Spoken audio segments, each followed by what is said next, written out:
Hello everybody. I want to talk about attributional errors. We talked about attributions and what they are, be they dispositional or situational.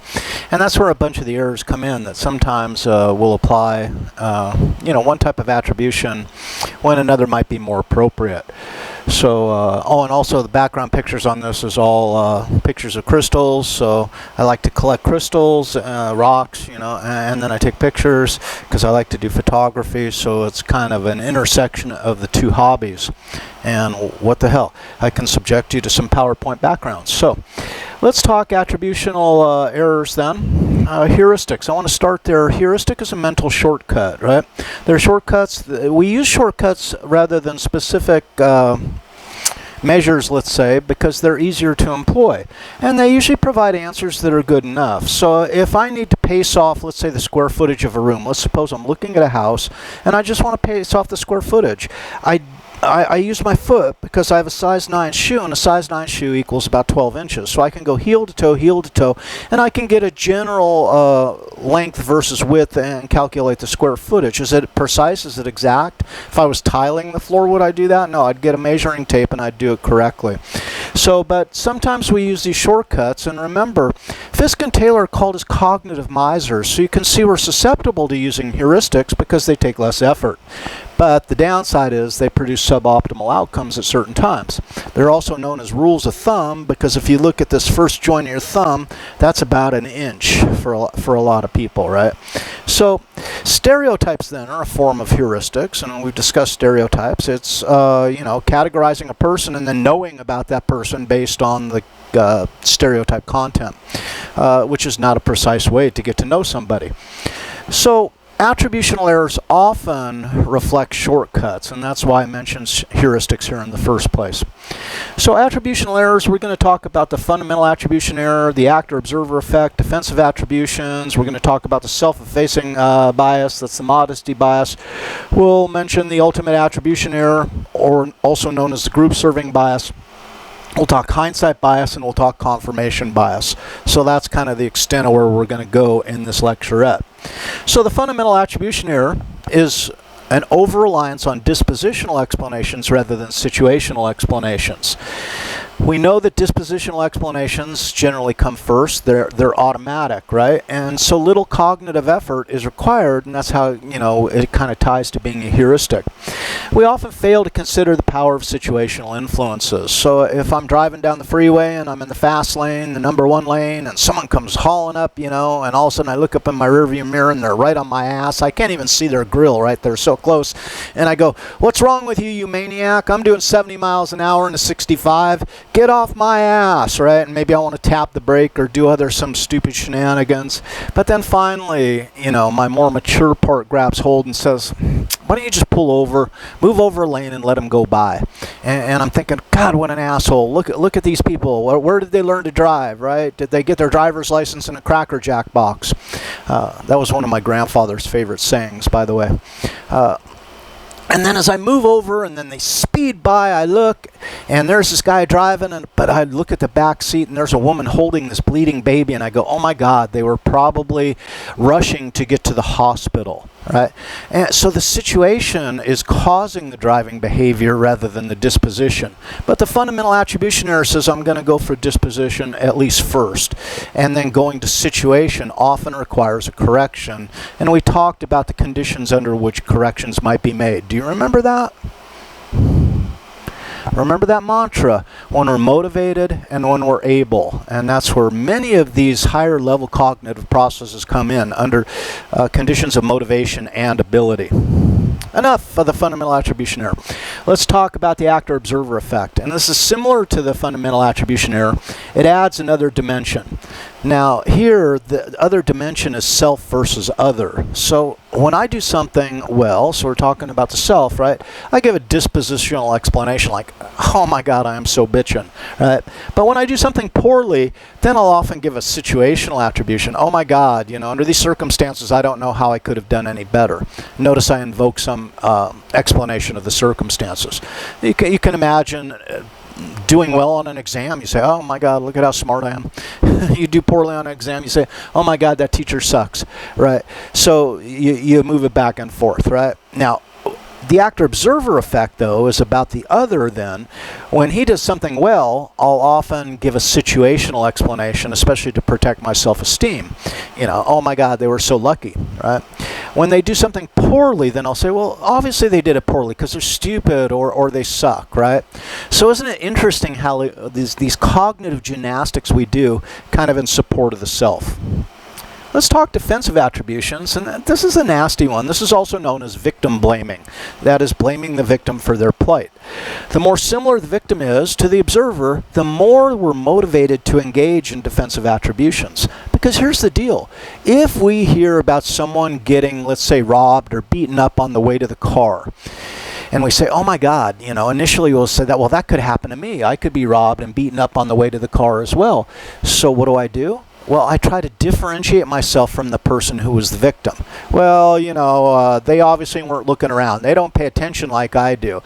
If they'd be more aware of their surroundings, or if they'd travel in pairs, and notice each one of these is making the victim somehow more and more culpable for the victimization that befell them. We know this is an unfortunate circumstance. When we hear about a woman who gets raped, many people will say, well, what was she wearing, right? Why was she alone? Was she intoxicated?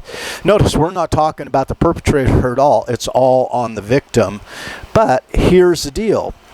When we use defensive attributions, it enhances our feelings of safety and security because it couldn't happen to us because we are different than the person that it did happen to.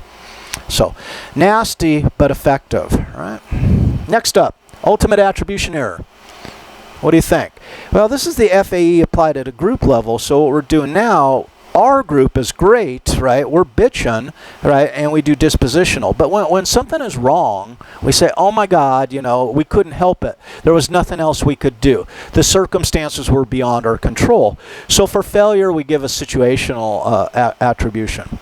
Now, we flip it around for the ultimate attribution error when it's applied to them, right? When they do something wrong, it's because they suck, right? When they did something well, everyone gets lucky at some point in time. So notice it's a lot like the actor-observer effect, but it's applied to groups, the in-group and the out-group more effectively. Penelope is very affectionate. She's enjoying this lecture today, aren't you, sweetie? Okay.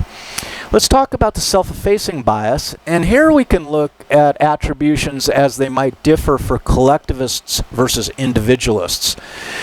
Collectivists tend toward modesty, and when we do research on teams, we see that when a team performs well in a collectivist culture, the credit goes to the team. So if you ask an individual, well, congratulations on your success, and they'll say, well, it's not my success, it's the team's success. I couldn't do it without the team. In individualistic cultures, often we see a single group member attempt to take credit. Well, yeah, you know, I've got a good team, but I really performed well this time. So the self-effacing bias is also known as the modesty bias, and we see that collectivist cultures generally generate more modest responding than individualistic cultures, right? It's us versus me, if you will. Next up, the hindsight bias. Now, I knew it all the time, and after the fact, it's really easy to know what was going to happen after it's happened, right? And that's the way it's tested in the laboratory. Some groups, you give information about what's going to what's going to happen, and then you ask them afterwards, hey, what was the likelihood it was going to happen? And we see that once people know what's happened, then their likelihood estimates always go up, right? Now, so we think that we knew or could have predicted the outcome after the outcome is known.